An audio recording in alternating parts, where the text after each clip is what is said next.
बिस्मिल्लाहिर्रहमानिर्रहीम। अस्सलाम वालेकुम। काश्तकार भाई, बहुत से दोस्त हमारे यूरिया खाद का इस्तेमाल करते हैं, गंदम की फसल के अंदर भी इस्तेमाल कर रहे होते हैं और दूसरी फसलों के अंदर भी इस्तेमाल कर रहे होते हैं, लेकिन 50% से ज्यादा जाया कर देते हैं। यानी अगर वो एक बोरी यूरिया खाद की इस्तेमाल कर रहे हैं तो आधी बोरी से फायदा उठाते हैं, आधी बोरी जाया कर देते हैं। जाया कुछ इस तरीके से करते हैं कि बहुत से काश्तकार दोस्त हमारे धूप के अंदर दोपहर के वक्त यूरिया खाद का इस्तेमाल कर रहे होते हैं। बहुत से काश्तकार दोस्त ऐसे भी नजर आते हैं जो 8-8 घंटे पहले खेत के अंदर यूरिया खाद डाल देते हैं, 8 घंटे के बाद पानी लगा रहे होते हैं।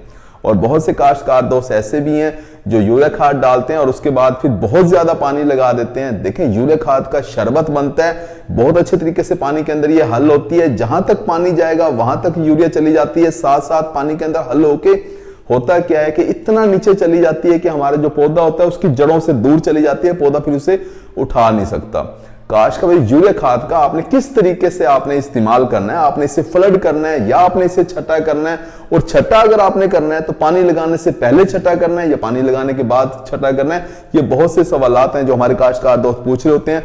आज की वीडियो के अंदर हम इनके जवाब दे रहे होंगे। अगर आपने हमारे चैनल सब्सक्राइब नहीं किया, चैनल को फौरन सब्सक्राइब कर दें, साथ में बेल के बटन को दबा दें ताकि फसलों के मुतालिक हम जितनी वीडियो बना रहे होते हैं वो आपको बर वक्त मिल सके। काश का भाई, अगर तो आपकी पक्के वट की भारी मेरा जमीन है तो आपको चाहिए कि आप शाम के वक्त यूरिया खाद का छटा करें और साथ ही पानी लगा दें।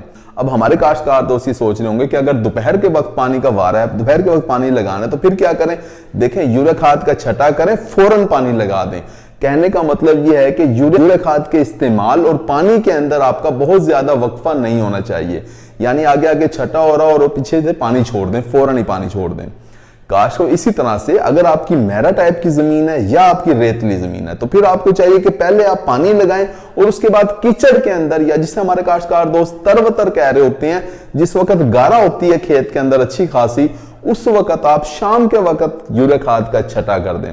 काश इस तरह से होता क्या है कि सारी की सारी यूरिया पौधे को मिलती है, ना तो वो पानी के अंदर शरबत बन के बहुत ज्यादा नीचे जाती है, ना ही वो धूप के अंदर उड़ती है, क्योंकि आप शाम के वक्त छटा कर रहे होते हैं।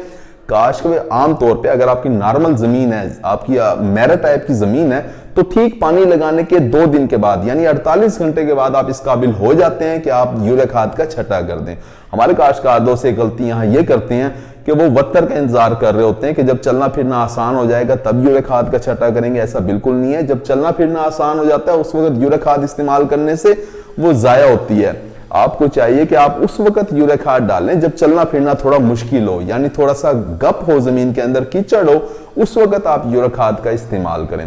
काश अगर आपकी रेतली जमीन है तो रेतली जमीनों में हम जानते हैं कि जैसे ही पानी लगाते हैं फौरन ही पानी ज्यादा हो जाता है, तो आपको चाहिए कि आप फौरन ही यूरिया खाद का इस्तेमाल कर दें, आप चल फिर सकते हैं। लेकिन अगर आपकी जमीन थोड़ा सा पानी रखती है तो फिर आप रेतली जमीनों में 2-4 घंटे के बाद या शाम के वक्त, उसी दिन शाम के वक्त आप यूरिया खाद का इस्तेमाल कर दें, बहुत ज्यादा देर ना करें। खासतौर पर रेतली जमीनों में आपको लाजमी तौर पे पहले पानी लगाना चाहिए, उसके बाद ही यूरिया खाद का इस्तेमाल करना चाहिए। उम्मीद है कि इस तरीके से आप यूरिया खाद का इस्तेमाल करके अपनी यूरिया खाद को भी बचा लेंगे। महंगी खाद है, इसे भी बचाएं और साथ में 1 बोरी यूरिया खाद इस्तेमाल करके 2 बोरी यूरिया खाद का फायदा उठाएं। आपकी फसल बता रही हो कि आपने 2 बोरी यूरिया खाद की इस्तेमाल की है। अपना ख्याल रखिएगा। अल्लाह हाफिज।